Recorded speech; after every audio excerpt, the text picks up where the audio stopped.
स्वाधीनता दिवस समारोह के इतिहास में पहली बार आकाश से पुष्प वर्षा। भारत की अखंड एकता के नायक ही नहीं, विश्व एकता के नायक भी हैं, कोटि कोटि जनों के जननायक भी हैं। हमारा आपसे विनम्र निवेदन है माननीय प्रधानमंत्री जी कि कृपया राष्ट्र को संबोधित करें। मेरे प्यारे देशवासियों, आजादी का अमृत महोत्सव 75वें स्वतंत्रता दिवस पर आप सभी को और विश्व भर में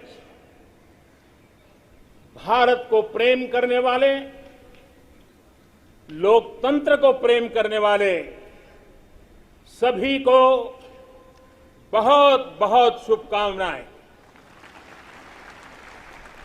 आज आजादी के अमृत महोत्सव के इस पावन पर्व पर देश अपने सभी स्वतंत्र सेनानियों को राष्ट्र रक्षा में अपने आप को दिन रात खपाने वाले, आहूत करने वाले वीर वीरांगनाओं को आज देश नमन कर रहा है। आजादी को जन आंदोलन बनाने वाले पूज्य बापू हो या आजादी के लिए अपना सब कुछ न्योछावर करने वाले नेताजी सुभाष चंद्र बोस, भगत सिंह, चंद्रशेखर आजाद, बिस्मिल और अशफाक उल्लाह खां जैसे महान क्रांतिवीर हो, झांसी की रानी लक्ष्मीबाई हो, चित्तूर की रानी चेन्नम्मा हो या रानी गाइडिनल्यू हो या असम में मातंगिनी हाजरा का पराक्रम हो, देश के पहला प्रधानमंत्री पंडित नेहरू जी हो, देश को एकजुट राष्ट्र में बदलने वाले सरदार वल्लभ भाई पटेल हो, भारत के भविष्य की दिशा निर्धारित करने वाले, रास्ता तय कराने वाले बाबा साहब आंबेडकर सहित देश हर व्यक्तित्व को आज याद कर रहा है। देश इन सभी महापुरुषों का ऋणी है। भारत तो बहुरत्ना वसुंधरा है और भारत के हर कोने में, हर कालखंड में अनगिनत लोगों ने, जिसके नाम भी शायद इतिहास की तवारीख में नहीं होंगे, ऐसे अनगिनत लोगों ने इस राष्ट्र को बनाया भी है, आगे बढ़ाया भी है। मैं ऐसे हर व्यक्तित्व का वंदन करता हूं, उनका अभिनंदन करता हूं। भारत ने सदियों तक मातृभूमि, संस्कृति और आजादी के लिए संघर्ष किया है। गुलामी की कसक, आजादी की ललक इस देश ने सदियों तक कभी छोड़ी नहीं। जय पराजय आते रहे, लेकिन मन मंदिर में बसी हुई आजादी की आकांक्षा वो कभी खत्म होने नहीं दी। आज इन सभी संघर्ष के पुरोधा, सदियों के संघर्ष के पुरोधा, उन सबको भी प्रणाम करने का वक्त है और वे प्रणाम के हकदार भी है। कोरोना वैश्विक महामारी, इस महामारी में हमारे डॉक्टर, हमारे नर्सेज, हमारे पैरामेडिकल स्टाफ, हमारे सफाई कर्मी वैक्सीन बनाने में जुटे, हमारे वैज्ञानिक हो, सेवा भावना से जुड़े हुए करोड़ों देशवासियों हो, जिन्होंने इस कोरोना के कालखंड में पल पल जन सेवा में समर्पित किया है, वे भी हम सबके वंदन के अधिकारी हैं। आज भी देश के कुछ इलाकों में बाढ़ है, भूस्खलन भी हुए हैं, कुछ पीड़ादायक खबरें भी आती रहती हैं। कई क्षेत्रों में लोगों को जिस मुश्किल बढ़ा दी है, ऐसे समय केंद्र सरकार हो, राज्य सरकारें हो, सब उनके साथ मुस्तैदी के साथ खड़ी हुई है। आज इस आयोजन में, ओलंपिक में, भारत के युवा पीढ़ी जिसने भारत का नाम रोशन किया है, ऐसे हमारे एथलीट्स, हमारे खिलाड़ी आज हमारे बीच में हैं। कुछ यहां हैं, कुछ सामने बैठे हैं। मैं आज देशवासियों को, यहां मौजूद है उनको भी, और हिंदुस्तान के कोने कोने में जो इस समारोह में मौजूद है, उन सबको मैं कहता हूं कि हमारे खिलाड़ियों के सम्मान में आइए कुछ पल तालियां बजा करके उनका सम्मान करें। भारत के खेलों का सम्मान, भारत की युवा पीढ़ी का सम्मान, भारत को गौरव दिलाने वाले युवाओं का सम्मान, देश, करोड़ों देशवासी आज तालियों की गड़गड़ाहट के साथ हमारे इन जवानों का, देश की युवा पीढ़ी का गौरव कर रहे हैं, सम्मान कर रहे हैं। एथलीट्स ने विशेष तौर पर हम ये गर्व कर सकते हैं कि उन्होंने हमारा दिल ही नहीं जीता है, लेकिन उन्होंने आने वाली पीढ़ियों को भी, भारत की युवा पीढ़ी को भी प्रेरित करने का बहुत बड़ा काम किया है। मेरे प्यारे देशवासियों, हम आजादी का जश्न मनाते हैं, लेकिन बंटवारे का दर्द आज भी हिंदुस्तान के सीने को छलनी करता है। ये पिछली शताब्दी की सबसे बड़ी त्रासदी में से एक थी। आजादी के बाद इन लोगों को बहुत ही जल्द भुला दिया गया। कल ही भारत ने एक भावुक निर्णय लिया है। अब से हर वर्ष 14 अगस्त को विभाजन विभीषिका स्मृति दिवस के रूप में याद किया जाएगा।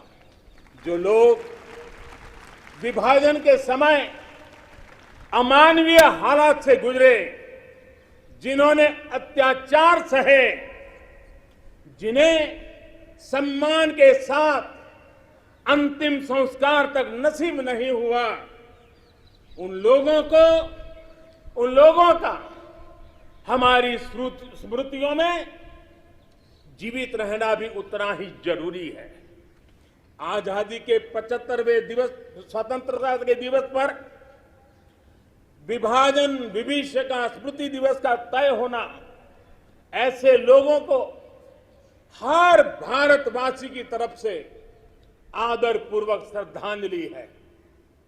मेरे प्यारे देशवासियों, प्रगति पथ पर बढ़ रहे हमारे देश के सामने और विश्व में पूरी मानव जात के सामने कोरोना का ये कालखंड बहुत बड़ी चुनौती के रूप में आया है।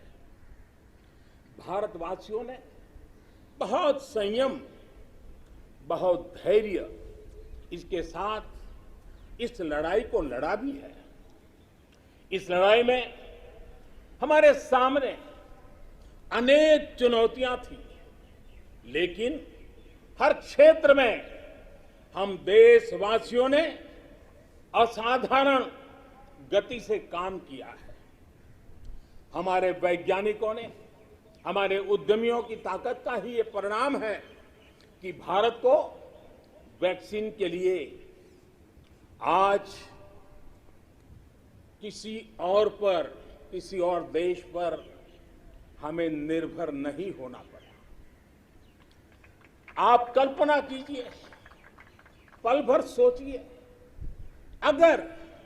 अगर भारत के पास अपनी वैक्सीन नहीं होती तो क्या होता। पोलियो की वैक्सीन पाने में हमारे कितने साल बीत गए थे। इतने बड़े संकट में जब पूरी दुनिया में महामारी हो तब हमें वैक्सीन कैसे मिलता। लेकिन भारत को शायद मिलता कि नहीं मिलता और कब मिलता। लेकिन आज गौरव से कह सकते हैं कि दुनिया का सबसे बड़ा वैक्सीनेशन प्रोग्राम हमारे देश में चल रहा है।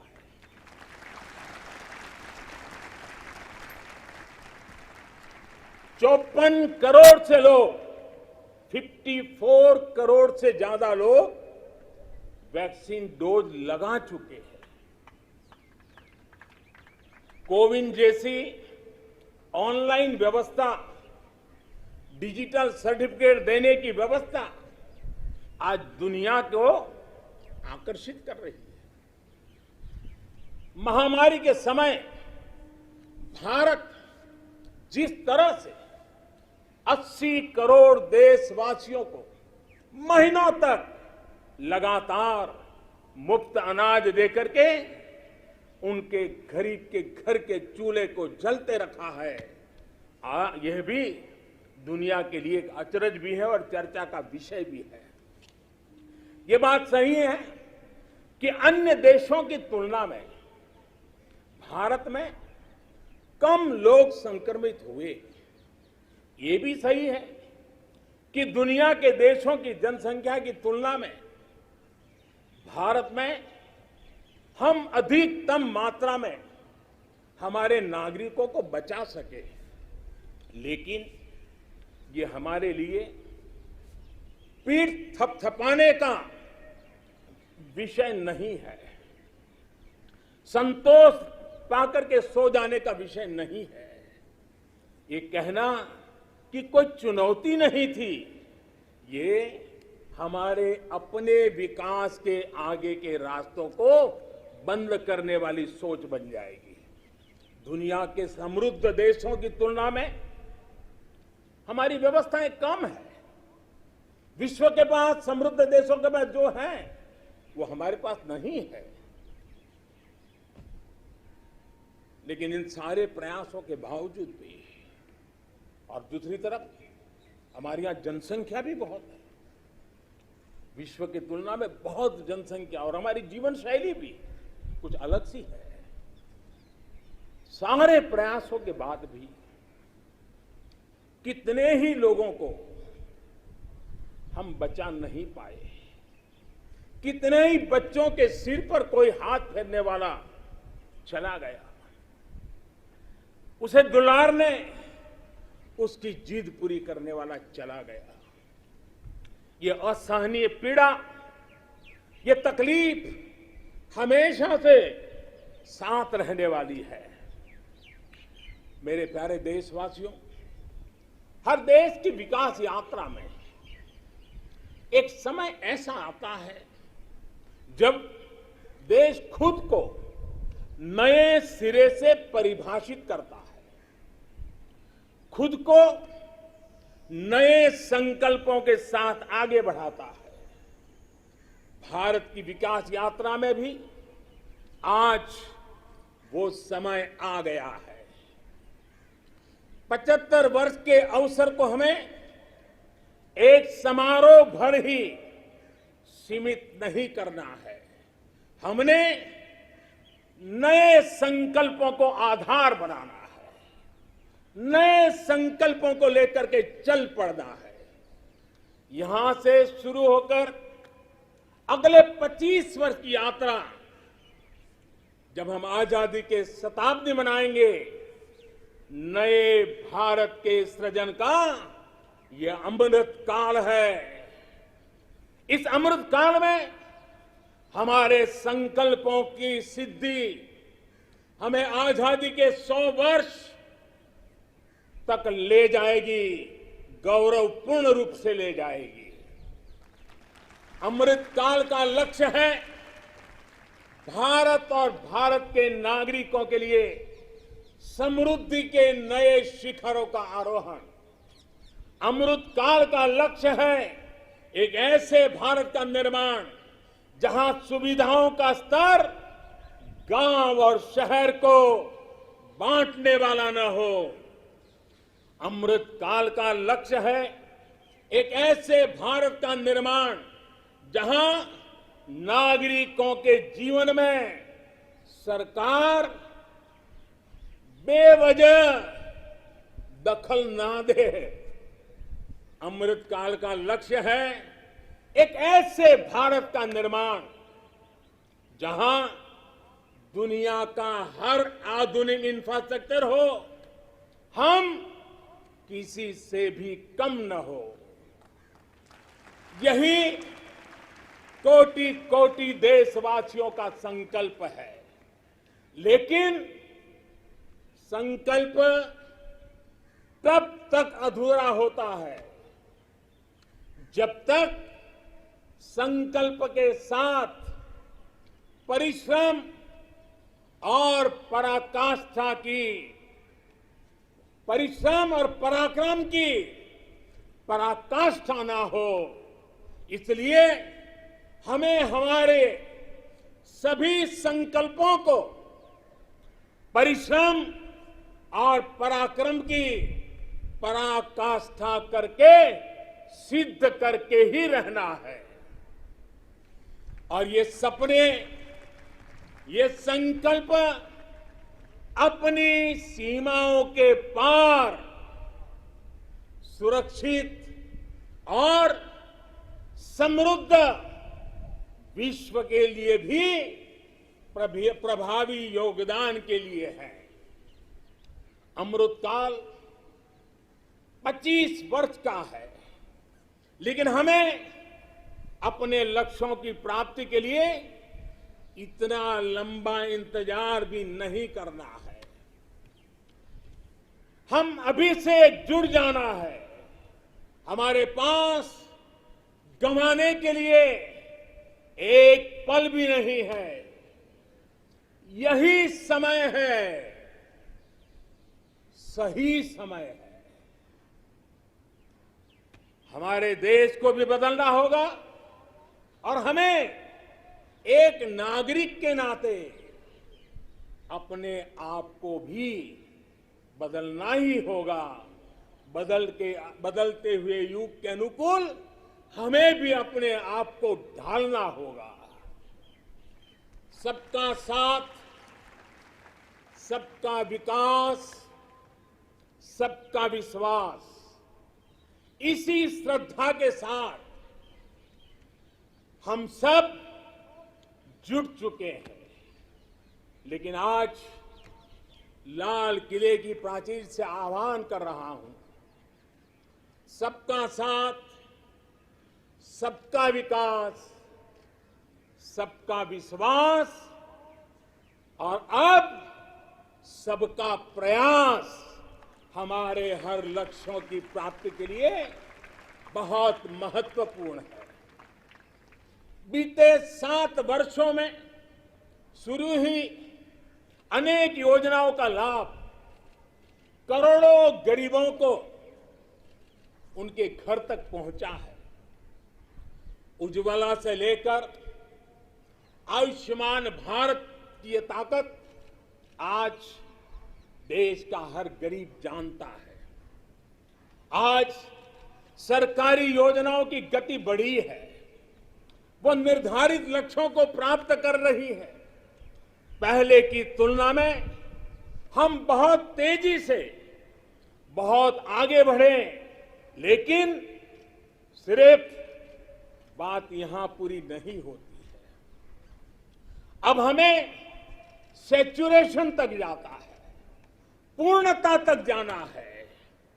100% गांवों में सड़कें हो, 100% परिवारों के बैंक अकाउंट हो, 100% लाभार्थी को आयुष्मान भारत का कार्ड हो, 100% पात्र व्यक्तियों को उज्ज्वला योजना और गैस कनेक्शन हो, सरकार की बीमा योजना हो, पेंशन योजना हो, आवास योजना से हमें हर उस व्यक्ति को जोड़ना है जो उसके हकदार है। 100% का मूड बना के चलना है। आज तक हमारे यहां कभी उन साथियों के बारे में नहीं सोचा गया जो रेहड़ी लगाते हैं, पटरी पर बैठकर, फुटपाथ पर बैठकर सामान बेचते हैं, ठेला चलाते हैं। हम इन साथियों को स्वनिधि योजना के जरिए बैंकिंग व्यवस्था से जोड़ा जा रहा है। जैसे हमने बिजली 100% घरों तक पहुंचाई, जैसे हमने 100% घरों में शौचालय के निर्माण का प्रामाणिक प्रयास किया, वैसे ही हमें अब योजनाओं के सैचुरेशन का लक्ष्य लेकर के आगे बढ़ना है। और इसके लिए हमें समय सीमा बहुत दूर नहीं रखनी है। हमें कुछ ही वर्षों में अपने संकल्पों को साकार करना है। देश आज हर घर जल मिशन को लेकर के तेजी से काम कर रहा है। मुझे खुशी है कि जल जीवन मिशन के सिर्फ 2 वर्ष में 4.5 करोड़ से ज्यादा परिवारों को नल से जल मिलना शुरू हो गया, पाइप से वाटर मिलना शुरू हो गया है। करोड़ों माता बहनों का आशीर्वाद, यही हमारी पूंजी है। इस 100% का सबसे बड़ा लाभ ये होता है कि सरकारी योजना के लाभ से कोई वंचित नहीं रहता। जब सरकार ये लक्ष्य बनाकर चलती है कि हमें समाज की आखिरी पंक्ति में जो व्यक्ति खड़ा है उस तक पहुंचना है, तो न कोई भेदभाव हो पाता है और न ही भ्रष्टाचार की गुंजाइश रहती है। मेरे प्यारे देशवासियों, देश के हर गरीब, हर व्यक्ति तक पोषण पहुंचाना भी सरकार की प्राथमिकता है। गरीब महिलाओं, गरीब बच्चों में कुपोषण और जरूरी पौष्टिक पदार्थों की कमी उनके विकास में बड़ी बाधा बनती है। इसे देखते हुए ये तय किया गया है कि सरकार अपनी अलग अलग योजनाओं के तहत जो चावल गरीबों को देती है उसे फोर्टिफाई करेगी, गरीबों को पोषण युक्त चावल देगी। राशन की दुकान पर मिलने वाला चावल हो, मिड डे मील में बालकों को मिलने वाला चावल हो, वर्ष 2024 तक हर योजना के माध्यम से मिलने वाला चावल फोर्टिफाई कर दिया जाएगा। मेरे प्यारे देशवासियों, आज देश में हर गरीब तक बेहतर स्वास्थ्य सुविधा पहुंचाने का अभियान भी तेज गति से चल रहा है। इसके लिए मेडिकल शिक्षा में जरूरी बड़े बड़े सुधार भी किए गए हैं। प्रिवेंटिव हेल्थ केयर पर भी उतना ही ध्यान दिया गया है। साथ साथ देश में मेडिकल सीटों में भी काफी बढ़ोतरी की गई है। आयुष्मान भारत योजना के तहत देश के गांव-गांव तक क्वालिटी स्वास्थ्य सेवाएं पहुंचाई जा रही है। जन औषधि योजना के माध्यम से गरीब को, मध्यम वर्ग को सस्ती दवाइयां उपलब्ध कराई जा रही है। अभी तक 75,000 से ज्यादा हेल्थ एंड वेलनेस सेंटर्स बनाए जा चुके हैं। अब ब्लॉक स्तर पर अच्छे अस्पतालों और आधुनिक लैब के नेटवर्क पर विशेष रूप से काम किया जा रहा है। बहुत जल्द देश के हजारों अस्पतालों के पास अपने ऑक्सीजन प्लांट भी होंगे। मेरे प्यारे देशवासियों, 21वीं सदी में भारत को नई ऊंचाई पर पहुंचाने के लिए भारत के सामर्थ्य का सही इस्तेमाल, पूरा इस्तेमाल, ये समय की मांग है, बहुत जरूरी है। इसके लिए जो वर्ग पीछे है, जो क्षेत्र पीछे है, उनकी हैंड होल्डिंग करनी ही होगी। मूलभूत जरूरतों की चिंता के साथ ही दलितों, पिछड़ों, आदिवासियों, सामान्य वर्ग के गरीबों के लिए आरक्षण सुनिश्चित किया जा रहा है। अभी हाल ही में मेडिकल शिक्षा के क्षेत्र में ऑल इंडिया कोटे में ओबीसी वर्ग में को आरक्षण की व्यवस्था भी की गई है। संसद में कानून बनाकर ओबीसी से जुड़ी सूची बनाने का अधिकार राज्यों को दे दिया गया है। मेरे प्यारे देशवासियों, जैसे हम ये सुनिश्चित कर रहे हैं कि समाज की विकास यात्रा में कोई व्यक्ति ना छूटे, कोई वर्ग ना छूटे, वैसे ही देश का कोई भूभाग, देश का कोई कोना भी पीछे नहीं छूटना चाहिए। विकास सर्वांगी होना चाहिए, विकास सर्वस्पर्शी होना चाहिए, विकास सर्वसमावेशक होना चाहिए। देश के ऐसे क्षेत्रों को आगे लाने के लिए पिछले 7 वर्षों में जो प्रयास किए गए हैं, अब उसे और तेजी देने की दिशा में हम आगे बढ़ रहे हैं।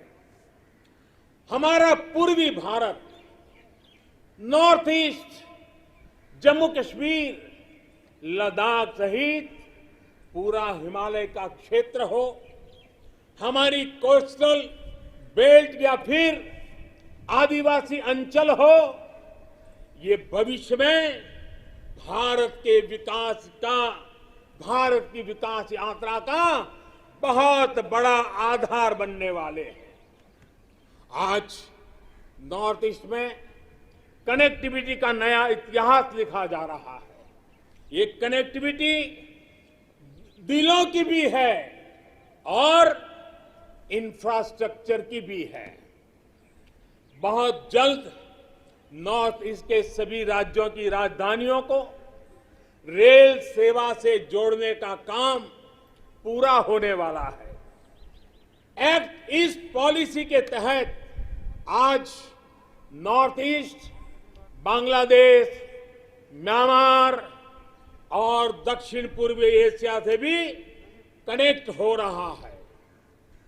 बीते वर्षों में जो प्रयास हुए हैं, उसकी वजह से हम नॉर्थ ईस्ट में स्थायी शांति के लिए, श्रेष्ठ भारत के निर्माण के लिए उत्साह अनेक गुना बढ़ा हुआ है।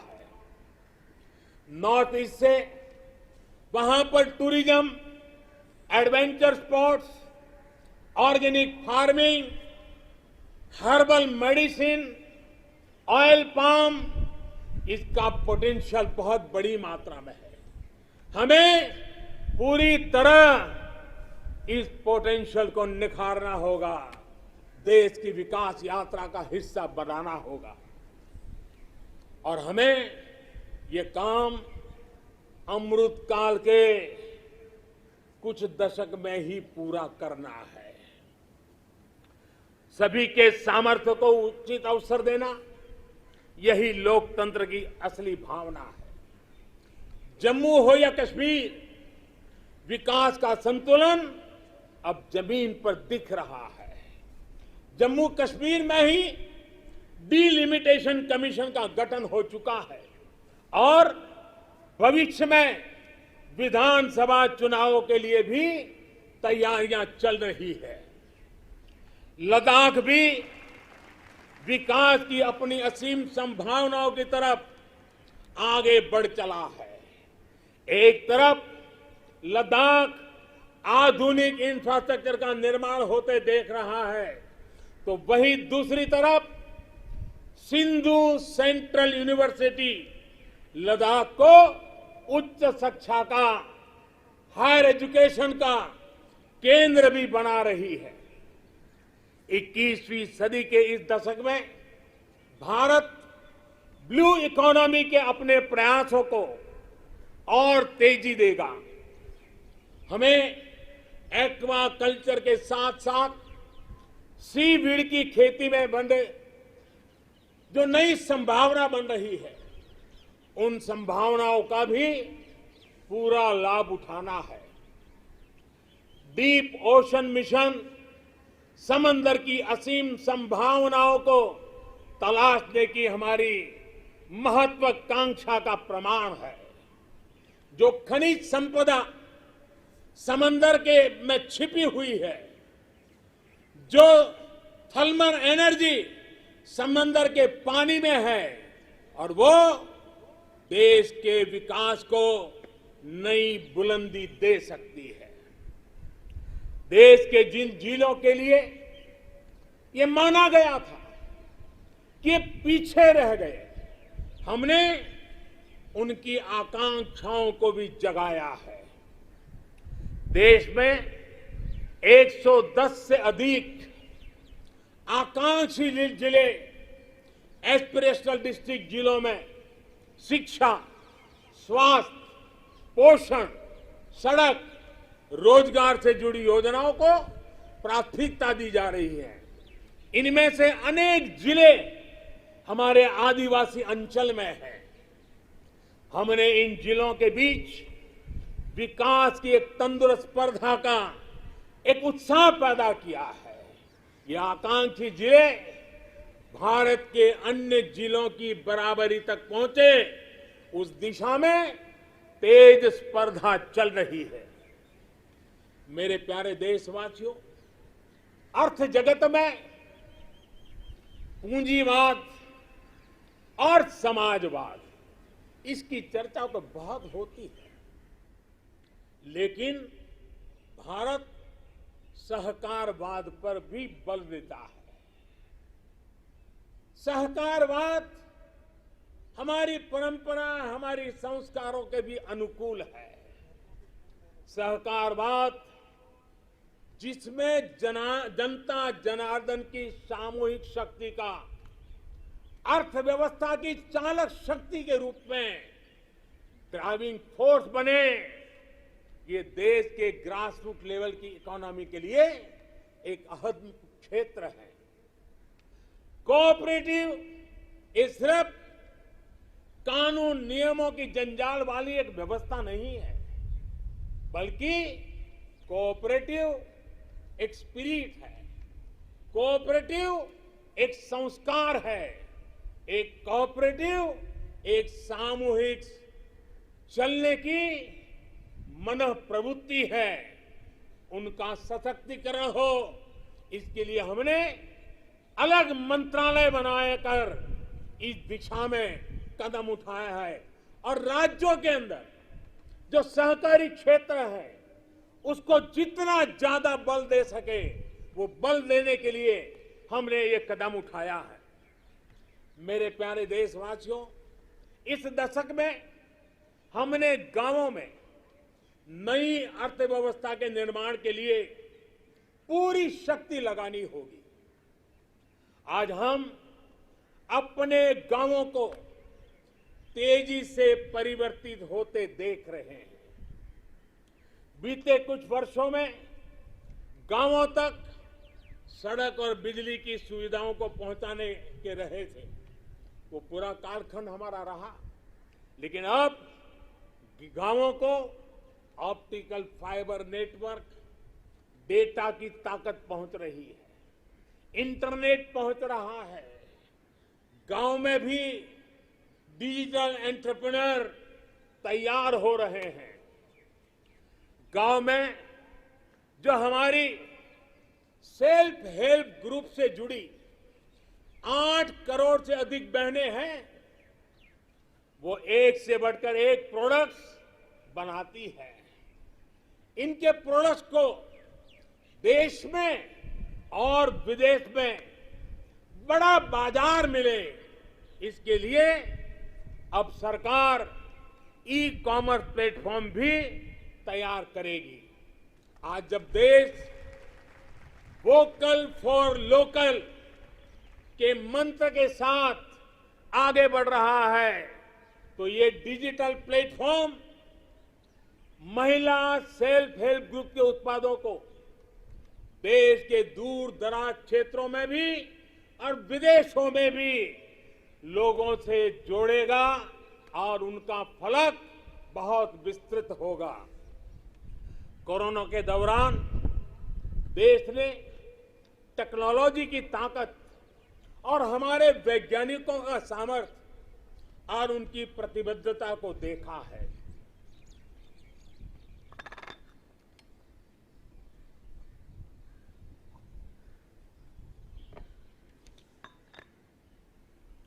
देश के हर क्षेत्र में हमारे वैज्ञानिक बहुत सूझबूझ से काम कर रहे हैं।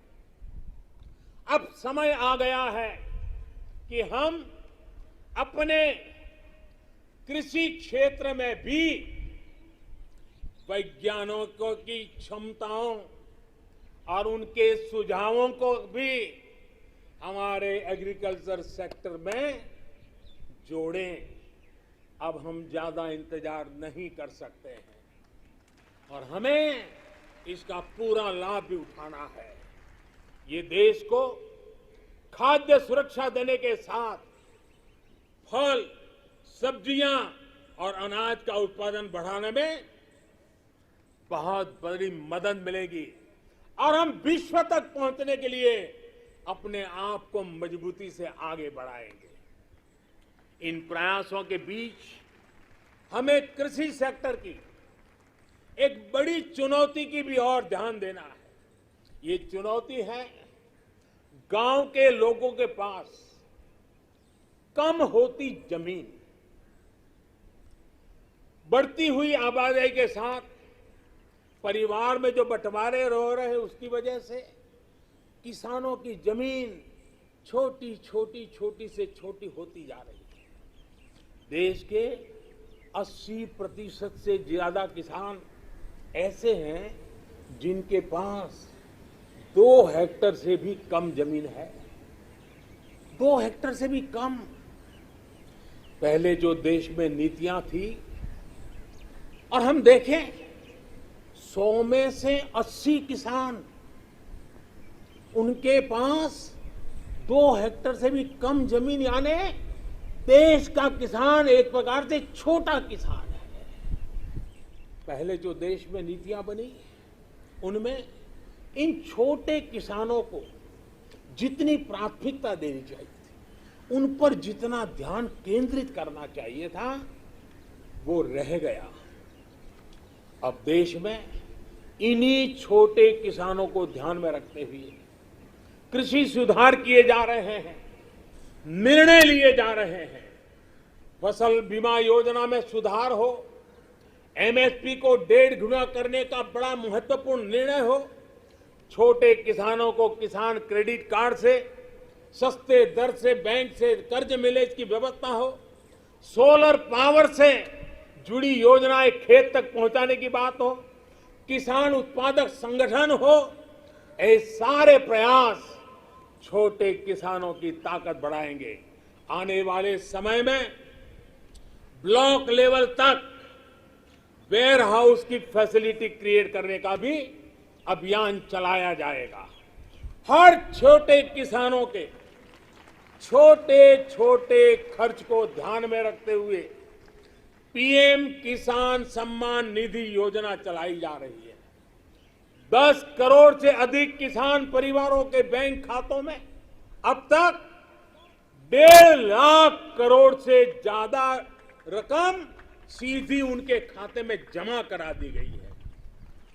छोटा किसान अब हमारे लिए हमारा मंत्र है, हमारा संकल्प है, छोटा किसान बने देश की शान। छोटा किसान बने देश की शान, ये हमारा सपना है। आने वाले वर्षों में हमें देश के छोटे किसानों की सामूहिक शक्ति को और बढ़ाना होगा, नई सुविधाएं देनी होगी। आज देश के 70 से ज्यादा रेल रूटों पर किसान रेल चल रही है। किसान रेल छोटे किसानों को अपने उत्पाद का कम कीमत, ट्रांसपोर्टेशन का खर्चा कम हो, इस पर दूर दराज के इलाकों में वो इस आधुनिक सुविधा के साथ अपने उत्पाद पहुंचा सकता है। कमलम हो या शाही लीची, भूत जलोकिया मिर्च हो या काला चावल या हल्दी, अनेकों उत्पाद अब दुनिया के अलग अलग देशों में भेजे जा रहे हैं। आज देश को खुशी होती है जब भारत की मिट्टी में पैदा हुई चीजों की सुगंध दुनिया के अलग अलग देशों तक पहुंच रही है।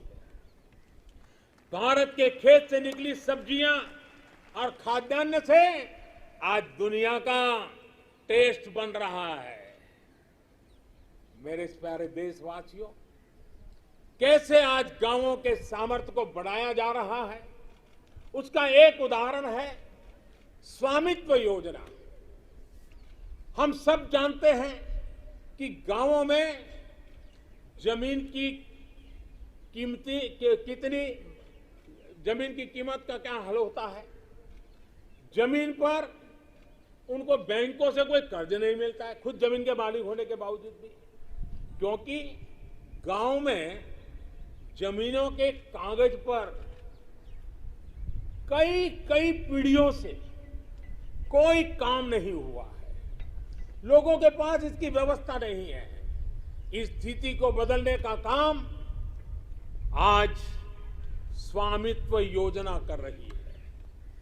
आज गांव-गांव हर एक घर की, हर जमीन की ड्रोन के जरिए मैपिंग हो रही है।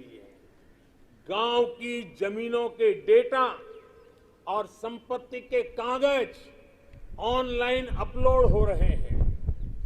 इससे न सिर्फ गांवों में जमीन से जुड़े विवाद समाप्त हो रहे हैं, बल्कि गांव के लोगों को बैंक से आसानी से लोन भी मिलने की व्यवस्था निर्माण हुई है। गांव गरीब की जमीनें विवाद का नहीं, विकास का आधार बने। देश आज उस दिशा में बढ़ रहा है। मेरे प्यारे देशवासियों, स्वामी विवेकानंद जी जब भारत के भविष्य की बात करते थे, अपनी आंखों के सामने मां भारती की भव्यता का जब वो दर्शन करते थे, तब वो कहते थे, जहां तक हो सके अतीत की ओर देखो, जहां तक हो सके अतीत की ओर देखो। पीछे जो चीर नूतन झरना बह रहा है, पीछे जो चीर नूतन झरना बह रहा है, अखंड उसका जल पियो। और उसके बाद देखिए स्वामी विवेकानंद जी की विशेषता, उसके बाद सामने की ओर देखो, आगे बढ़ो और भारत को पहले से भी कहीं ज्यादा उज्जवल, महान, श्रेष्ठ बनाओ। आजादी के 75वें वर्ष में हमारा दायित्व है कि अब हम देश के असीम सामर्थ्य पर विश्वास करते हुए आगे बढ़े। हमें मिलकर काम करना होगा नेक्स्ट जनरेशन इंफ्रास्ट्रक्चर के लिए। हमें मिलकर काम करना होगा वर्ल्ड क्लास मैन्युफैक्चरिंग के लिए। हमें मिलकर काम करना होगा कटिंग एज इनोवेशंस के लिए। हमें मिलकर काम करना होगा न्यू एज टेक्नोलॉजी के लिए। मेरे प्यारे देशवासियों, आधुनिक विश्व में प्रगति की बुनियाद आधुनिक इंफ्रास्ट्रक्चर पर खड़ी होती है। ये मध्यम वर्ग की आवश्यकताओं, आकांक्षाओं की भी पूर्ति करते हैं। कमजोर इंफ्रास्ट्रक्चर का बहुत बड़ा नुकसान विकास की गति को भी होता है, शहरी मध्यम वर्ग को भी होता है। मेरे प्यारे देशवासियों, इसी बात को समझते हुए जल, थल, नभ हर क्षेत्र में देश ने असाधारण स्पीड और स्केल पर काम करके दिखाया है। नए जलमार्ग, वाटरवेज हो, नए नए स्थानों को सी प्लेन से जोड़ना हो, देश में बहुत तेजी से काम चल रहा है। भारतीय रेलवे भी तेजी से आधुनिक अवतार में ढल रही है। देश ने संकल्प लिया है कि आजादी के अमृत महोत्सव आपको मालूम होगा, हमने इस आजादी के अमृत महोत्सव को 75 सप्ताह तक मनाना तय किया है। 12 मार्च से शुरू हुआ है और 2023 15 अगस्त तक इसको चलाना है। उत्साह भर से आगे बढ़ना है और इसलिए देश ने एक बहुत महत्वपूर्ण फैसला लिया है। आजादी के अमृत महोत्सव के 75 सप्ताह में, इन 75 सप्ताह में 75 वंदे भारत ट्रेनें देश के हर कोने को आपस से जोड़ करके रही होगी। आज जिस गति से देश में नए एयरपोर्ट का निर्माण हो रहा है, उड़ान योजना दूर दराज के इलाकों को जोड़ रही है, यह अभूतपूर्व है। आज हम देख रहे हैं कि कैसे बेहतर एयर कनेक्टिविटी लोगों के सपनों को नई उड़ान देती है। मेरे प्यारे देशवासियों, भारत को आधुनिक इंफ्रास्ट्रक्चर के साथ ही इंफ्रास्ट्रक्चर निर्माण में होलिस्टिक अप्रोच, इंटीग्रेटेड अप्रोच अपनाने की बहुत जरूरत है। भारत आने वाले कुछ ही समय में प्रधानमंत्री गति शक्ति का नेशनल मास्टर प्लान, उसको देश के सामने करोड़ों देशवासियों को सपना करने वाली एक बहुत बड़ी योजना लेकर के हम आपके सामने आने वाले हैं, उसको लॉन्च करने वाले हैं। 100 लाख करोड़ से भी अधिक की योजना लाखों नौजवानों के लिए रोजगार के नए अवसर लेकर के आने वाली है। गति शक्ति हमारे देश के लिए एक ऐसा नेशनल इंफ्रास्ट्रक्चर मास्टर प्लान होगा जो होलिस्टिक इंफ्रास्ट्रक्चर की नींव रखेगा, हमारी इकोनॉमी को एक इंटीग्रेटेड और होलिस्टिक पाथवे देगा। अभी हम देखते हैं कि हमारे ट्रांसपोर्ट के साधनों में कोई तालमेल नहीं होता। गति शक्ति साइलोस को तोड़ेगी। भविष्य के रास्ते से हम इन सब रोडों को, जितनी कठिनाइयां हैं, उनको हटाएगी। इससे सामान्य मानवीय के लिए ट्रैवल टाइम में कमी आएगी और हमारी इंडस्ट्री की प्रोडक्टिविटी और भी बढ़ेगी। गति शक्ति हमारे लोकल मैन्युफैक्चरर्स को ग्लोबली कॉम्पिटिटिव करने में भी बहुत बड़ी मदद करेगी और इससे फ्यूचर इकोनॉमिक जोन्स के निर्माण की नई संभावनाएं भी विकसित होगी। अमृत काल के इस दशक में गति की शक्ति भारत के कायाकल्प का आधार बनेगी। मेरे प्यारे देशवासियों, विकास के पथ पर आगे बढ़ते हुए भारत को अपनी मैन्युफैक्चरिंग और एक्सपोर्ट दोनों को बढ़ाना होगा। आपने देखा है, अभी कुछ दिन पहले ही भारत ने अपने पहले स्वदेशी एयरक्राफ्ट कैरियर आईएनएस विक्रांत को समुद्र में ट्रायल के लिए उतारा है। भारत आज अपना लड़ाकू विमान बना रहा है, अपनी सबमरीन बना रहा है, गगनयान भी अंतरिक्ष में भारत का परचम लहराने के लिए तैयार हो रहा है। ये स्वदेशी मैन्युफैक्चरिंग में हमारे सामर्थ्य को उजागर करता है। कोरोना के बाद उभरी नई आर्थिक परिस्थितियों में मेक इन इंडिया को स्थापित करने के लिए देश ने प्रोडक्शन लिंक इंसेंटिव्स को भी घोषणा की है।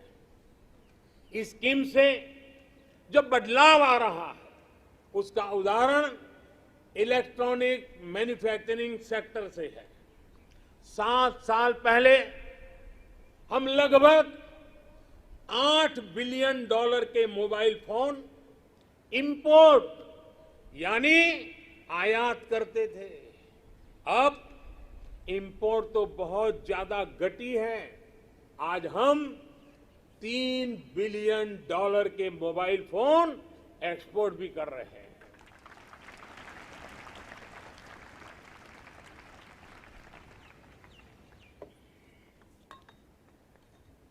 आज जब हम हमारे मैन्युफैक्चरिंग सेक्टर को गति मिल रही है तो हमें ये ध्यान रखना है कि हम भारत में जो बनाएं उसे हमें बेस्ट क्वालिटी के साथ ग्लोबल कंपटीशन में टिके और हो सके तो एक कदम आगे बढ़ें, ये तैयारी करनी है और ग्लोबल मार्केट को हमने टारगेट करना है। देश के सभी मैन्युफैक्चरर्स को मैं आग्रहपूर्वक कहना चाहूंगा, हमारे मैन्युफैक्चरर्स को इस बात को कभी नहीं भूलना होगा कि आप जो प्रोडक्ट बाहर बेचते हैं वो सिर्फ आपकी कंपनी के द्वारा बनाया हुआ सिर्फ एक पुर्जा नहीं है, एक प्रोडक्ट नहीं है। उसके साथ भारत की पहचान जुड़ी होती है, भारत की प्रतिष्ठा जुड़ी होती है, भारत के कोटि कोटि लोगों का विश्वास जुड़ा होता है। मेरे प्यारे देशवासियों, मैं इसलिए मैन्युफैक्चरर्स को कहता हूं, आपका हर एक प्रोडक्ट भारत का ब्रांड एम्बेसडर है। जब तक वो प्रोडक्ट इस्तेमाल में ले आया जाता रहेगा, उसे खरीदने वाला कहेगा, बड़े गर्व से कहेगा, सीना तान करके कहेगा, हाँ ये मेड इन इंडिया है। ये मिजाज चाहिए। अब आपके मन में दुनिया के मार्केट में छा जाने का सपना होना चाहिए। इस सपने को पूरा करने के लिए सरकार हर तरह से आपके साथ खड़ी है। मेरे प्यारे देशवासियों, आज देश के अलग अलग सेक्टर्स और देश के छोटे शहरों में भी, टियर 2, टियर 3 सिटीज में भी नए नए स्टार्टअप बन रहे हैं। उनकी भारतीय प्रोडक्ट्स को अंतर्राष्ट्रीय बाजार में जाने में बड़ी भूमिका भी है। सरकार अपने इन स्टार्टअप्स के साथ पूरी ताकत के साथ खड़ी है। उन्हें आर्थिक मदद देना हो, टैक्स में छूट देना हो, उनके लिए नियमों को सरल बनाना हो, सब कुछ किया जा रहा है। हमने देखा है कोरोना के इस कठिन काल में ही हजारों नए स्टार्टअप्स उभर करके आए हैं। बड़ी सफलता से वे आगे बढ़ रहे हैं। कल के स्टार्टअप आज के यूनिकॉर्न बन रहे हैं। इनकी मार्केट वैल्यू हजारों करोड़ रुपए तक पहुंच रही है। ये देश में नए प्रकार के वेल्थ क्रिएटर्स हैं। ये अपने यूनिक आइडियाज की शक्ति से अपने पैरों पर खड़े हो रहे हैं, आगे बढ़ रहे हैं और दुनिया को छा जाने का सपना लेकर के चल रहे हैं। इस दशक में भारत के स्टार्टअप इकोसिस्टम, इसको हम पूरी दुनिया में सर्वश्रेष्ठ बनाएं। हमें इस दिशा में काम करना है, हमें रुकना नहीं है।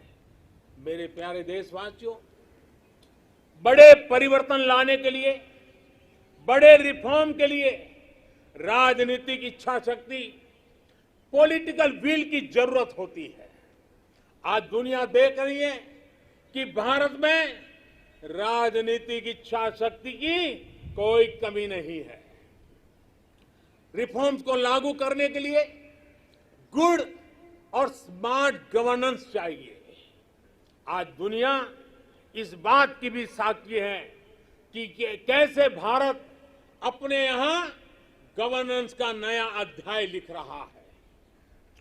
अमृत काल के इस दशक में हम नेक्स्ट जनरेशन रिफॉर्म्स को, और उसमें हमारी प्राथमिकता होगी नागरिकों को जो कुछ मिलना चाहिए, जो सर्विस डिलीवरी है, वो लास्ट माइल तक, लास्ट व्यक्ति तक सीमलेसली, बिना झिझक, बिना कठिनाई से उसको पहुंचे। देश के समग्र विकास के लिए लोगों के जीवन में सरकार और सरकारी प्रक्रियाओं का बेवजह दखल समाप्त करना ही होगा। पहले के समय सरकार खुद ही ड्राइविंग सीट पर बैठ गई थी। ये उस समय की शायद मांग रही होगी, लेकिन अब समय बदल चुका है। बीते 7 वर्षों में देश में इसके लिए प्रयास भी बढ़ा है कि देश के लोगों को अनावश्यक कानूनों के जाल, अनावश्यक प्रक्रियाओं के जाल से मुक्ति दिलाए जाए। अब तक देश के सैकड़ों पुराने कानूनों को समाप्त किया जा चुका है। कोरोना के इस कालखंड में भी सरकार ने 15,000 से ज्यादा कंप्लायंसेस को समाप्त किया है। अब आप देखिए, आपको भी अनुभव होगा, कोई एक छोटा सरकारी काम हो, ढेर सारे कागज, बार बार कागज, एक ही जानकारी अनेक बार, यही चलता रहा है। 15,000 कंप्लायंसेस को हमने खत्म किया है। आप सोचिए, 200 साल पहले, एक उदाहरण मैं देना चाहता हूं। 200 साल पहले हमारे यहां एक कानून चला आ रहा है। 200 साल यानी 1857 से भी पहले से, जिसकी वजह से देश के नागरिक को मैपिंग यानी नक्शा बनाने की स्वतंत्रता नहीं थी। अब विचार कीजिए, 1857 से चल रहा है।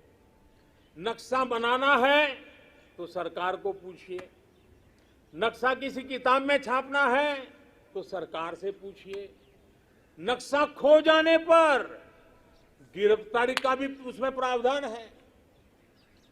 आजकल हर फोन में मैप का ऐप है। सैटेलाइट की इतनी ताकत है कि फिर ऐसे कानूनों का बोझ सिर पर लेकर देश को आगे कैसे बढ़ाएंगे हम? कंप्लायंसेस का ये बोझ उतरना बहुत जरूरी है। मैपिंग की बात हो, स्पेस की बात हो, इंफॉर्मेशन टेक्नोलॉजी की बात हो, बीपीओ की बात हो, जैसे अनेक सेक्टरों में बहुत सारे रेगुलेशंस को हमने समाप्त कर दिया है। मेरे प्यारे देशवासियों, बेवजह कानूनों की जकड़ से मुक्ति, ईज ऑफ लिविंग, साथ साथ ईज ऑफ डूइंग बिजनेस, दोनों के लिए बहुत ही जरूरी है। हमारे देश के उद्योग और व्यापार आज इस बदलाव को महसूस कर रहे हैं। आज दर्जनों श्रम कानून सिर्फ 4 कोड में समा चुके हैं। टैक्स से जुड़ी व्यवस्थाओं को भी अब आसान और फेसलेस किया गया है। इस तरह के रिफॉर्म सिर्फ सरकार तक सीमित ना रहे, बल्कि ग्राम पंचायत और नगर निगमों, नगर पालिकाओं तक पहुंचे। इस पर देश की हर व्यवस्था को मिलकर के काम करना होगा। मैं आह्वान कर रहा हूं और बड़े आग्रह से कर रहा हूं, केंद्र हो या राज्य, सभी के विभागों से मैं कह रहा हूं, सभी सरकारी कार्यालयों से कह रहा हूं, अपने यहां नियमों प्रक्रियाओं की समीक्षा का अभियान चलाइए। हर वो नियम, हर वो प्रक्रिया जो देश के लोगों के सामने बाधा बनकर, बोझ बनकर खड़ी हुई है, उसे हमें दूर करना ही होगा। मुझे पता है, जो ये 70-75 साल में जमा हुआ है, वो एक दिन में या एक साल में नहीं जाएगा। लेकिन मन बनाकर काम शुरू करेंगे तो हम ऐसा जरूर कर पाएंगे। मेरे प्यारे देशवासियों, इसी सोच के साथ सरकार ने ब्यूरोक्रेसी में पीपल सेंट्रिक अप्रोच बढ़ाने, एफिशिएंसी बढ़ाने के लिए सरकार ने मिशन कर्मयोगी और कैपेसिटी बिल्डिंग कमीशन की शुरुआत भी की है। मेरे प्यारे देशवासियों, कौशल और सामर्थ्य से भरे, अपनी मिट्टी के लिए कुछ कर गुजरने की भावना से भरे नौजवानों को तैयार करने में बड़ी भूमिका होती है। किसकी होती है? बड़ी भूमिका होती है हमारी शिक्षा की, हमारी शिक्षा व्यवस्था की, हमारी शिक्षा परंपरा की। आज देश के पास 21वीं सदी की जरूरतों को पूरा करने वाली नई राष्ट्रीय शिक्षा नीति भी है। अब हमारे बच्चे ना कौशल की कमी के कारण रुकेंगे और ना ही भाषा की सीमा में बंधेगी। दुर्भाग्य से हमारे देश में भाषा को लेकर एक बड़ा विभाजन पैदा हो गया है। भाषा की वजह से हमने देश के बहुत बड़े टैलेंट को पिंजरे में बांध दिया है। मातृभाषा में होनहार लोग मिल सकते हैं। मातृभाषा में पढ़े हुए लोग आगे आएंगे तो उनका आत्मविश्वास और बढ़ेगा। जब गरीब की बेटी, गरीब का बेटा मातृभाषा में पढ़कर प्रोफेशनल बनेंगे तो उनके सामर्थ्य के साथ न्याय होगा। नई राष्ट्रीय शिक्षा नीति में गरीबी के खिलाफ लड़ाई का साधन भाषा है, ऐसा मैं मानता हूं। ये नई राष्ट्रीय शिक्षा नीति भी एक प्रकार से गरीबी के खिलाफ लड़ाई का एक बहुत बड़ा शस्त्र बनकर के काम आने वाला है। गरीबी से जंग जीतने का आधार भी मातृभाषा की शिक्षा है, मातृभाषा की प्रतिष्ठा है, मातृभाषा का महात्म्य है। देश ने देखा है खेल के मैदान में, और हम अनुभव कर रहे हैं, खेल के मैदान में भाषा रुकावट नहीं बनी और उसका परिणाम देखा है कि युवा हमारे खिलने लगे हैं, खेल भी रहे हैं, खिल भी रहे हैं।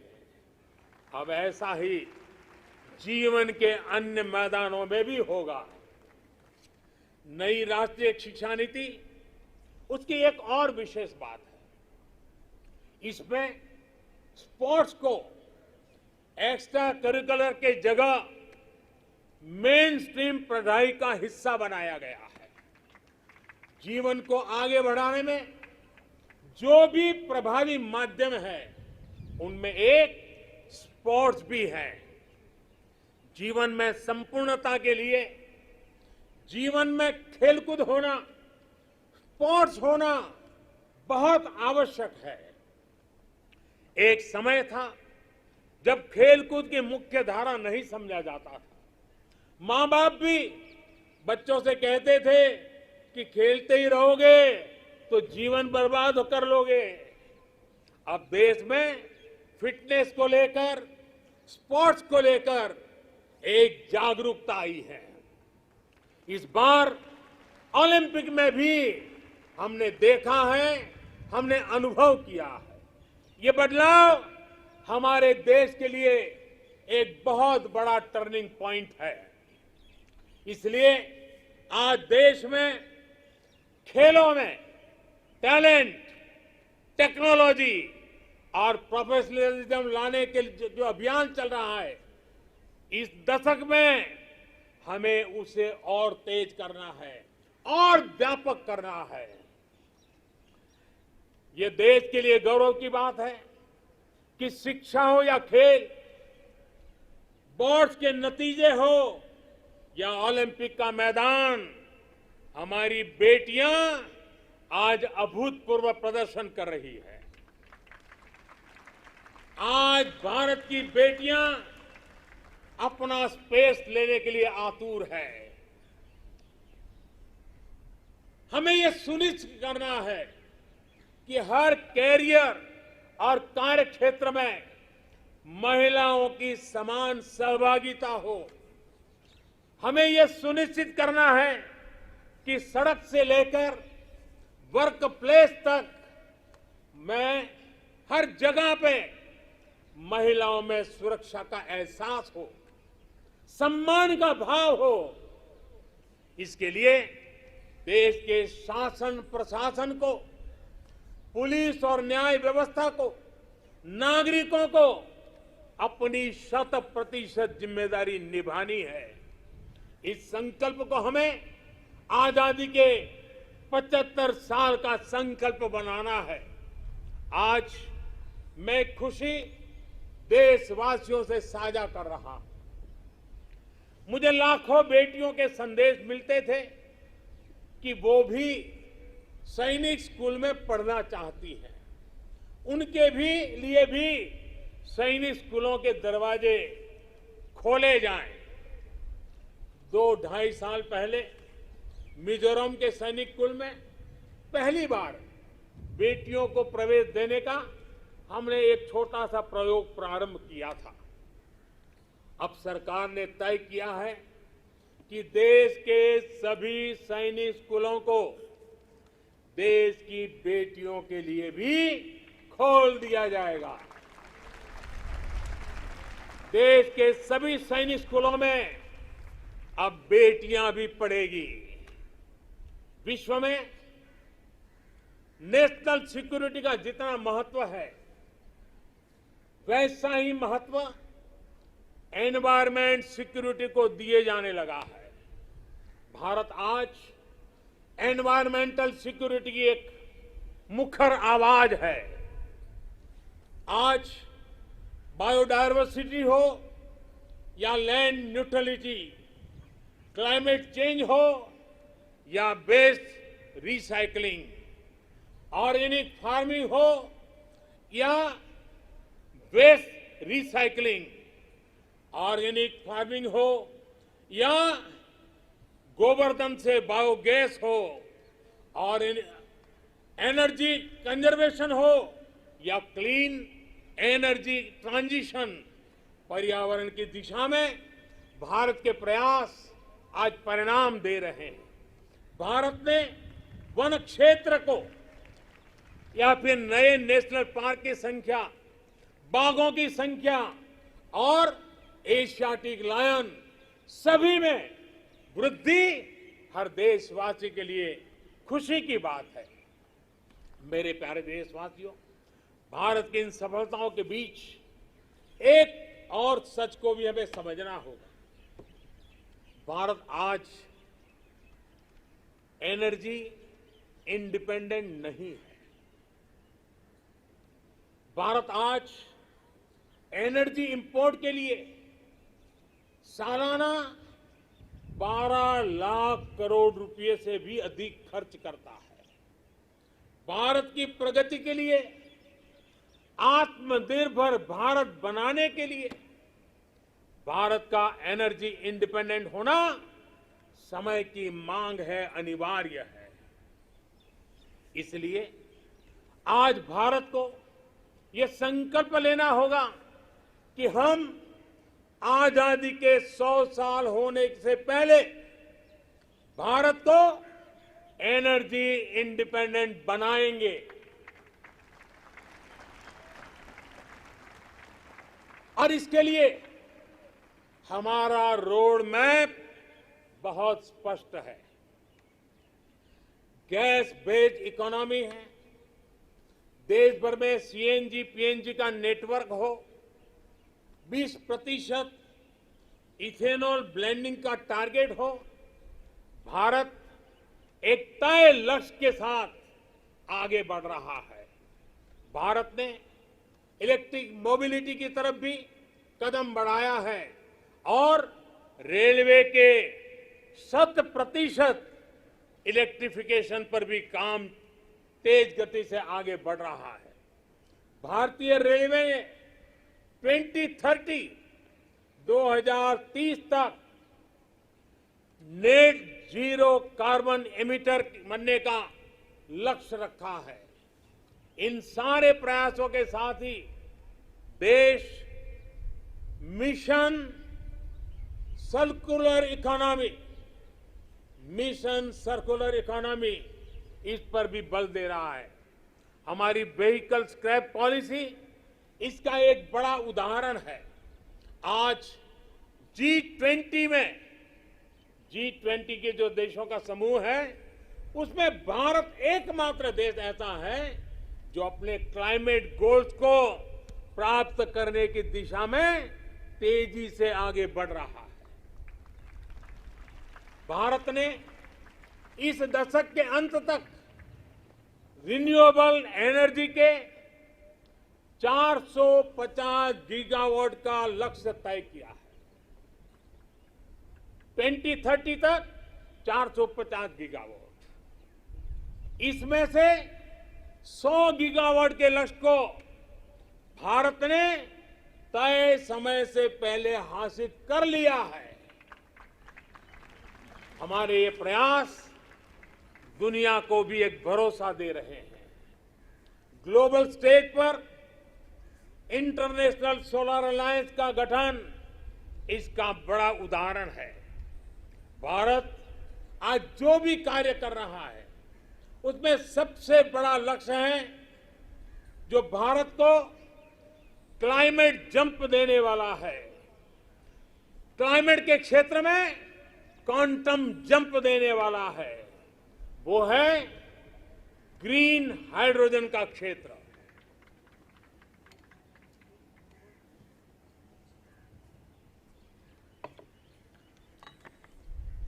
ग्रीन हाइड्रोजन के क्षेत्र के लक्ष्य की प्राप्ति के लिए मैं आज इस तिरंगे की साक्षी में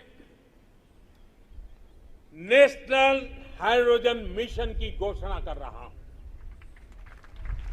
अमृतकाल में हमें भारत को ग्रीन हाइड्रोजन के प्रोडक्शन और एक्सपोर्ट का ग्लोबल हब बनाना है। ये ऊर्जा के क्षेत्र में भारत की एक नई प्रगति, उसको आत्मनिर्भर बढ़ाएगा और पूरे विश्व में क्लीन एनर्जी ट्रांजिशन की नई प्रेरणा भी बनेगा। ग्रीन ग्रोथ से ग्रीन जॉब के नए नए अवसर हमारे युवाओं के लिए, हमारे स्टार्टअप के लिए आज दस्तक दे रहे हैं। मेरे प्यारे देशवासियों, 21वीं सदी का आज का भारत बड़े लक्ष्य गढ़ने और उन्हें प्राप्त करने का सामर्थ्य रखता है। आज भारत उन विषयों को भी हल कर रहा है जिनके सुलझाने में दशकों से, सदियों से इंतजार था। आर्टिकल 370 को बदलने का ऐतिहासिक फैसला हो, देश को टैक्स के जाल से मुक्ति दिलाने वाली व्यवस्था, जीएसटी हो, हमारे फौजी साथियों के लिए वन रैंक वन पेंशन का निर्णय हो, राम जन्मभूमि केस का शांतिपूर्ण समाधान, ये सब हमने बीते कुछ वर्षों में सच होते देखा है। त्रिपुरा में दशकों बाद ब्रू रियांग समझौता होना हो, ओबीसी कमीशन को संवैधानिक दर्जा देना हो, या फिर जम्मू कश्मीर में आजादी के पहली बार बीडीसी और डीडीसी चुनाव, भारत की संकल्प शक्ति लगातार सिद्ध कर रहा है। आज कोरोना के इस दौर में भारत में रिकॉर्ड विदेशी निवेश आ रहा है। भारत का विदेशी मुद्रा भंडार भी अब तक के सबसे ऊंचे स्तर पर है। सर्जिकल स्ट्राइक और एयर स्ट्राइक करके भारत ने देश के दुश्मनों को नए भारत के सामर्थ्य का संदेश भी दे दिया है। ये बताता है कि भारत बदल रहा है, भारत बदल सकता है। भारत कठिन से कठिन फैसले भी ले सकता है और कड़े से कड़े फैसले लेने में भी भारत झिझकता नहीं है, रुकता नहीं है। मेरे प्यारे देशवासियों,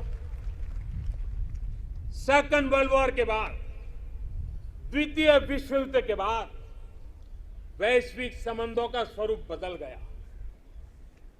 कोरोना के बाद भी पोस्ट कोरोना नए वर्ल्ड ऑर्डर की संभावना है। कोरोना के दौरान दुनिया ने भारत के प्रयासों को देखा भी है और सराहा भी है।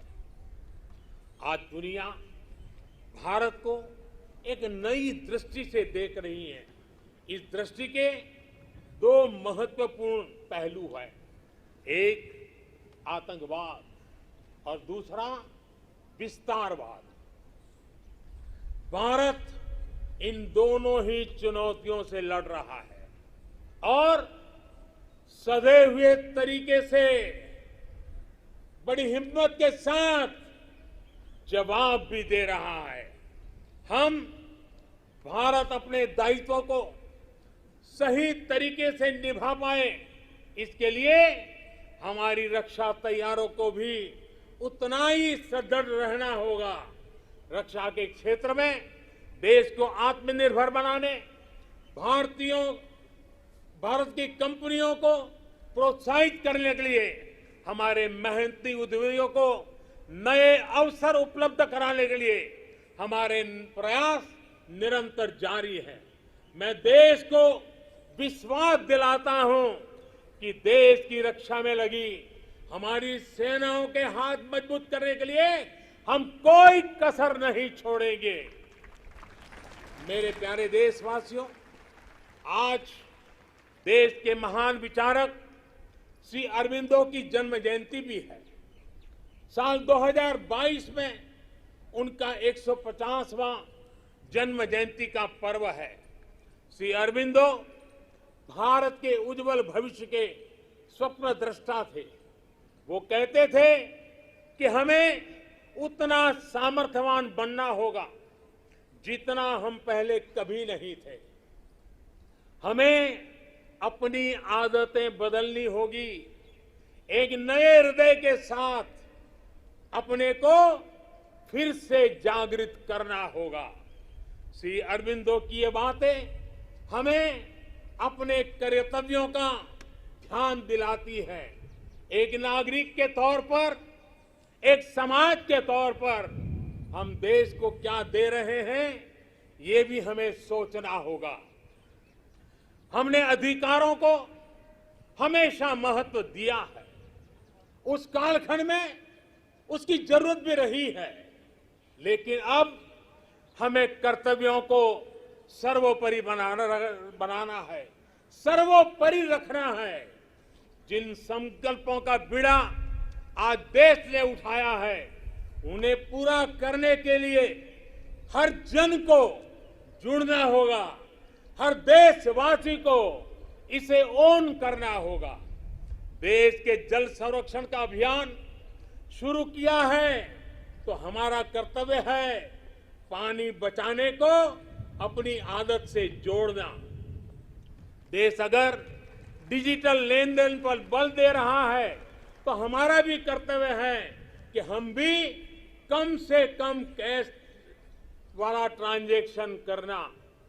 देश ने लोकल फॉर वोकल का अभियान शुरू किया है, तो हमारा कर्तव्य है कि ज्यादा से ज्यादा स्थानीय उत्पादों को खरीदे। देश के प्लास्टिक मुक्त भारत की जो हमारी कल्पना है, हमारा कर्तव्य है कि सिंगल यूज प्लास्टिक को इस्तेमाल पूरी तरह हमें रोकना होगा। ये हमारे ही कर्तव्य है कि हम अपनी नदियों में गंदगी न डालें, अपने समंदर के किनारों को स्वच्छ रखें। हमें स्वच्छ भारत मिशन को भी एक और नए मुकाम तक पहुंचाना है। आज जब देश आजादी के 75 वर्ष के उपलक्ष्य में आजादी का अमृत महोत्सव मना रहा है, तो हमें इस आयोजन से जुड़ना भी, उसके में बढ़ चढ़ करके हिस्सा लेना, संकल्पों को बार बार जगाते रहना, ये हम सबका कर्तव्य है। अपने स्वाधीनता संग्राम को ध्यान में रखते हुए आप जो भी करेंगे, जो भी अमृत की बूंद की तरह अवश्य पवित्र होगा और कोटि कोटि भारतीयों के प्रयास से बना ये अमृत कम आने वाले वर्षों के लिए प्रेरणा बनकर उत्साह जगाएगा।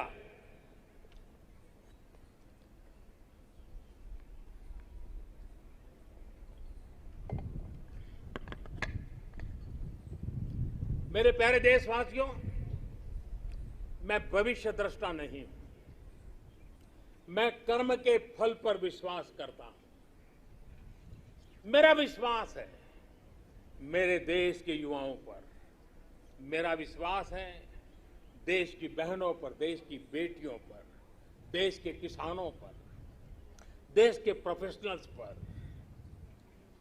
ये कैन डू जनरेशन है, कैन डू जनरेशन है। ये हर लक्ष्य हासिल कर सकती है। मुझे विश्वास है कि जब 2047 आजादी का स्वर्णिम उत्सव, आजादी के 100 साल होंगे, जो भी प्रधानमंत्री होगा, आज से 25 साल के बाद जो भी प्रधानमंत्री होंगे, वो जब झंडारोहण करते होंगे, तो मैं आज विश्वास से कहता हूं, वो अपने भाषण में जिन सिद्धियों का वर्णन करेंगे, वो सिद्धियां वही होगी जो आज देश संकल्प कर रहा है। ये मेरा विजय का विश्वास है।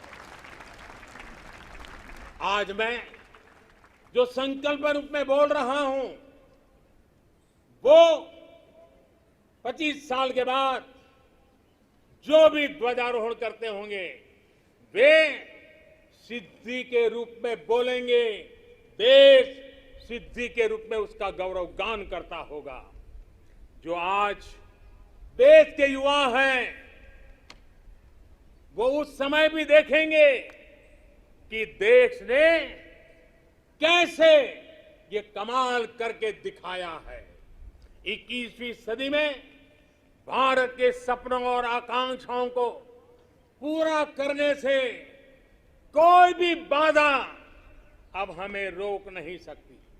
हमारी ताकत हमारी जीवटता है, हमारी ताकत हमारी एकजुटता है, हमारी प्राण शक्ति राष्ट्र प्रथम सदैव प्रथम की भावना है।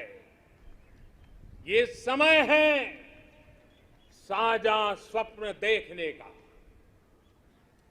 ये समय है साझा संकल्प करने का, ये समय है साझा प्रयत्न करने का और यही समय है हम विजय की ओर बढ़ चले। और इसलिए मैं फिर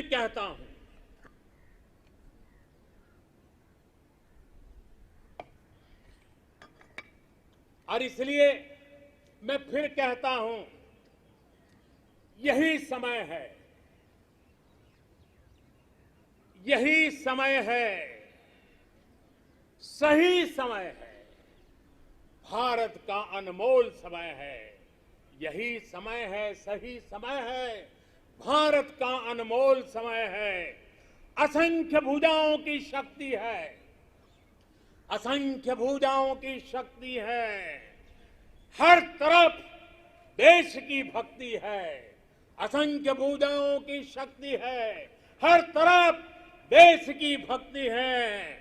तुम उठो तिरंगा लहरा दो, तुम उठो तिरंगा लहरा दो, भारत के भाग्य को फहरा दो, भारत के भाग्य को फहरा दो। यही समय है, सही समय है, भारत का अनमोल समय है। कुछ ऐसा नहीं जो कर ना सको, कुछ ऐसा नहीं जो पा ना सको। तुम उड़ जाओ, तुम उड़ जाओ, तुम जुट जाओ। सामर्थ्य को अपने पहचानो, सामर्थ्य को अपने पहचानो, कर्तव्य को अपने सब जानो, कर्तव्य को अपने सब जानो। यही समय है, सही समय है, भारत का अनमोल समय है। जब देश आजादी के 100 साल पूरा करेगा तो देशवासियों के लक्ष्य यथार्थ में बदलें, मेरी यही कामना है। इन्हीं शुभकामनाओं के साथ सभी देशवासियों को 75वें स्वतंत्रता दिवस की मैं फिर एक बार बधाई देता हूं और मेरे साथ हाथ ऊपर करके बोलेंगे, जय हिंद, जय हिंद, जय हिंद, वंदे वंदे वंदे, भारत माता की, भारत माता की, भारत माता की। बहुत बहुत धन्यवाद।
Prime Minister Narendra Modi,